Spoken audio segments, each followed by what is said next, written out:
So your whole thing is mind-body medicine. How do you explain this to Middle America? Well, you know, mind-body medicine is sort of an overused term at this point. I think it's been used since the early 70s to talk about the connection between the mind and the body.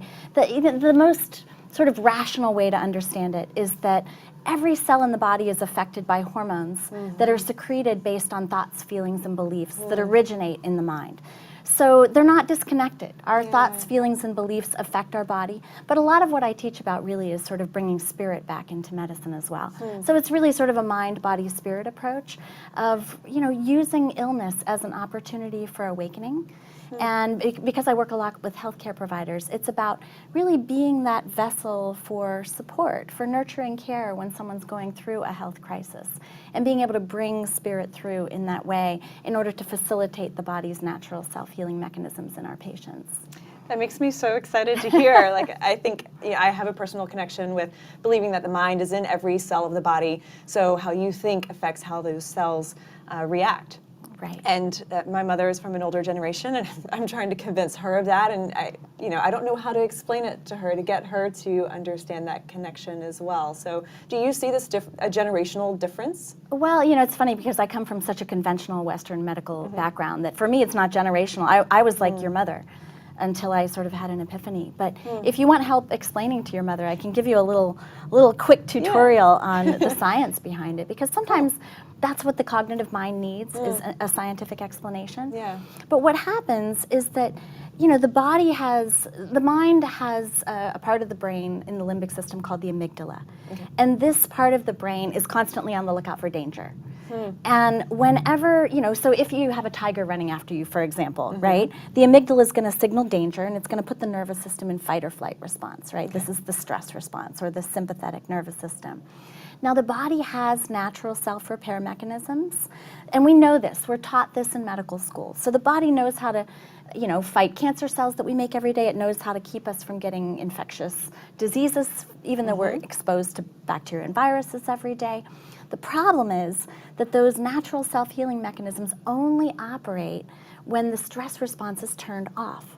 So there's another state of the nervous system, the parasympathetic nervous system, or what Herbert Benson at Harvard called the relaxation response. And when the body is in relaxation response, it's the homeostatic state.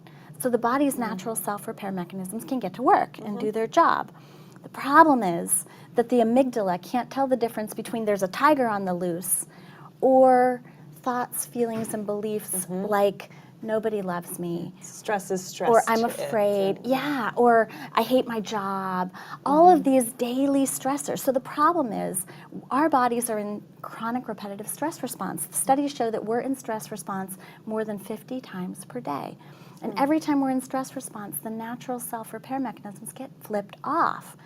So the mind and body are integrally linked in this way, in that when we can relax the nervous system by reducing stress responses in the body and activating that parasympathetic nervous system, then the body can do what it does best, which is heal itself.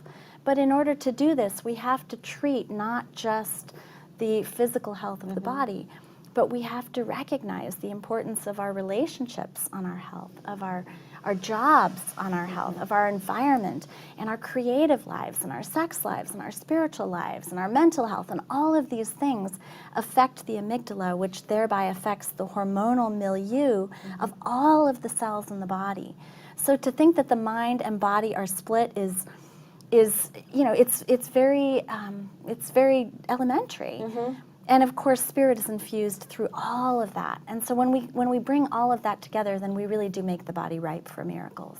So you are on a crusade to heal our healthcare system with this message. What's your plan, and how are you doing this? Well, you know, it's hard because I was called to medicine at the age of 7, the way priests are called to the priesthood. I mean, it really is a spiritual calling for me, and most of the doctors that I know have similar stories. And yet we wind up in a system where we're being asked to betray our integrity. And a lot of this is just the nature of the system. It's easy to think of ourselves as victims of the system, right? We're victims of the pharmaceutical industry or the managed care malpractice, you know, the managed care health insurance industry, or you know, the lawyers or the politicians. We like to blame other people.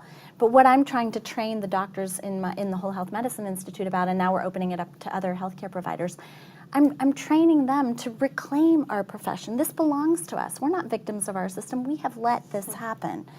So I really think it starts at the grassroots level. It starts at reclaiming the healer-patient relationship, and it's about remembering what it means to be a true healer, which is not just about prescribing drugs or performing surgeries. Those things are important, and there's nothing about my message that is denouncing Western medicine. But I think we have to go further. I think when we can combine Western medicine with, with love, with nurturing care, with remembering what it means to be called as a healer, then we can be part of that force of activating those relaxation responses in our patients that allow their bodies to optimize the state of their health. So it's really about helping both doctors and patients and other healthcare providers, health coaches. It's about helping us remember who we are. Patients have to remember to claim their own power because they've been trained in learned helplessness, what Martin Seligman calls learned helplessness. They give their power away. And they've forgotten that their intuition is incredibly important in the healing relationship. Yeah. And that, we know our bodies better than anybody else, even if somebody else went to school for 12 years. So it's both. It's both the patient needs to step up and reclaim their power, and the healthcare provider needs to show up from that place of love to hold the container for the patient to have that healing experience. And when we do that, from that grassroots level, one healer-patient relationship at a time, then Washington's going to have to respond. Yeah. Then it's going to affect those outer systems. Then the insurance companies and the pharmaceutical industry, we're going to be fueled from the inside to reclaim what belongs to us in order to have the ripple effect on these other things. I don't think it can come from the top. Yeah.